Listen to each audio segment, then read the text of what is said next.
इंदौर में हुआ एक ऐसा खौफनाक मर्डर जिसकी कहानी बिल्कुल अजय देवगन की फिल्म दृश्यम जैसी है। पुलिस के सामने था एक लापता युवक का रहस्यमयी मामला, लेकिन जब सच्चाई सामने आई तो हर कोई दंग रह गया। 2 मई 2025 इंदौर के खुड़ैल थाना क्षेत्र में रहने वाली एक युवती ने पुलिस में शिकायत दर्ज कराई कि उसका भाई विशाल, जो शादी में जाने की बात कहकर निकला था, 15 दिनों से लापता है। जांच शुरू हुई और धीरे धीरे परतें खुलने लगी। पुलिस को शक हुआ युवती के क्लिनिक में काम करने वाले रोहित पर, और जब उसे हिरासत में लिया गया तो खुला एक ऐसा राज जिसने सबको हैरान कर दिया। रोहित ने किया था अपनी गर्लफ्रेंड के भाई विशाल का कत्ल। मदद की उसके दोस्त वीरेंद्र दायमा ने। विशाल को बुलाया गया छोटी खुड़ैल तालाब के पास, वहीं हुआ विवाद और फिर गोली मार दी गई विशाल को। हत्या के बाद शव को गड्ढा खोदकर दफना दिया गया। बारिश हुई, डर था कि शव बाहर आ सकता है। रोहित वापस लौटा, शव पर डाला नमक ताकि लाश जल्दी सड़ जाए, ताकि सबूत मिट जाए। लेकिन पुलिस की चौकसी ने इस दृश्यम स्टाइल मर्डर को भी उजागर कर दिया। रोहित ने मृतक का मोबाइल भी अपने पास रखा और उसमें से परिजनों को मैसेज भेजा, मैं सांवरिया सेठ जा रहा हूँ। फोन को एक बस में छोड़ दिया ताकि पुलिस लोकेशन ट्रेस न कर सके, लेकिन पुलिस ने हर चालाकी का तोड़ निकाला। रोहित और उसके साथी अब सलाखों के पीछे हैं। इंदौर की इस वारदात ने एक बार फिर साबित कर दिया कि अपराध कितना भी शातिर क्यों न हो, पुलिस की नजर से नहीं बच सकता। फिल्मी कहानी जैसी ये वारदात, लेकिन असल जिंदगी में इसका अंजाम बेहद खौफनाक। थाने में गुमशुदगी की रिपोर्ट 3 मई को दर्ज हुई थी।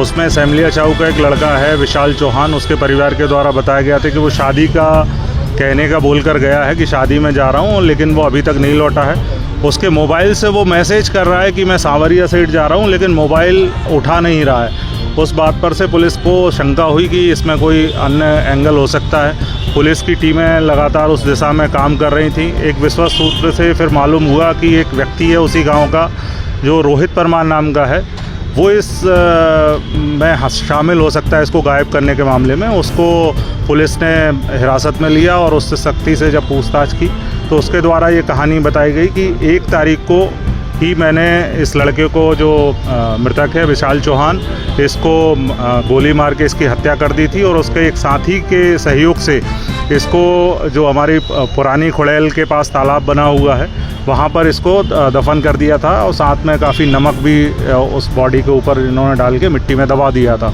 उस सूचना के आधार पर एफएसएल टीम, रेवेन्यू के अधिकारी और पुलिस की टीम के द्वारा शव को वहाँ से निकलवाया गया, जिसमें लगभग 15-16 दिन होने से बॉडी काफ़ी डिकम्पोज हालत में हमें मिली है। उसको पीएम के लिए भेजा गया है। पीएम और एफएसएल की जांच के उपरांत ये पता चलेगा कि इसकी मृत्यु कैसे हुई है। जो आरोपी है उसने जो बताई है कि गोली मारने से हुई है, उसमें पता चलेगा। प्राथमिक तौर पे जब इसकी कहानी के हिसाब से इसने बताया कि 1 तारीख को मैंने उसको गोली मार दी थी और 2 तारीख को उसके ही मोबाइल से उसके घर वालों को उसने मैसेज किया कि मैं सांवरिया सेठ जा रहा हूँ। फिल्म दृश्यम की तर्ज पर इसने ये भी किया कि पुलिस या अन्य एजेंसी को ये भ्रम हो जाए कि ये जिंदा है, तो इसके लिए इसके मोबाइल को लेके खुद भी सांवरिया सेठ गया और वहाँ जाने के बाद इसने मोबाइल को बीच में बंद किया। फिर 1-2 दिन बाद फिर इसने उसी मोबाइल से घर वालों को मैसेज किया कि मैं कहीं और जा रहा हूँ, मुझे ढूंढा ना जाए। इस प्रकार से इसने गुमराह करने की कोशिश की है। तो खुड़ैल पुलिस के द्वारा बहुत ही प्रोफेशनल तरीके से हमारे थाना प्रभारी और उनकी पूरी टीम के द्वारा बहुत सराहनीय ये हत्या का खुलासा किया गया है। पुलिस अधीक्षक श्रीमती हेदिका वासल मैम के द्वारा पूरी टीम को पुरस्कृत करने की घोषणा की गई। इसमें जो मृतक है उसकी बहन से इस आरोपी का कहना है कि उसके संबंध थे, वो मिलने में ये रोड़ा बनता था, धमकी देता था और पैसे की मांग भी करता था।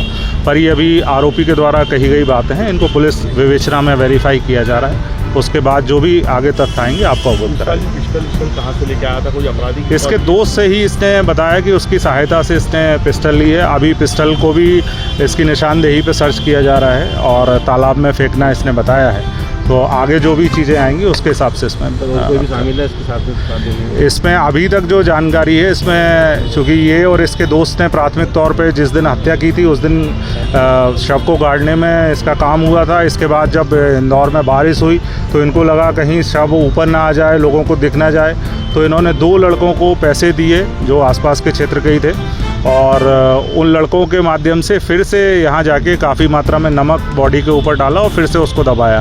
तो इस प्रकार से इसमें अभी तक 4 आरोपी पुलिस के द्वारा अभी पता लगाए गए हैं, और एक जो मुख्य आरोपी है उसकी गिरफ्तारी कर ली गई है। बाकी आरोपियों की तलाश के लिए हमारी टीमें रवाना हुई हैं, शीघ्र ही उनको गिरफ्तार कर लिया जाएगा।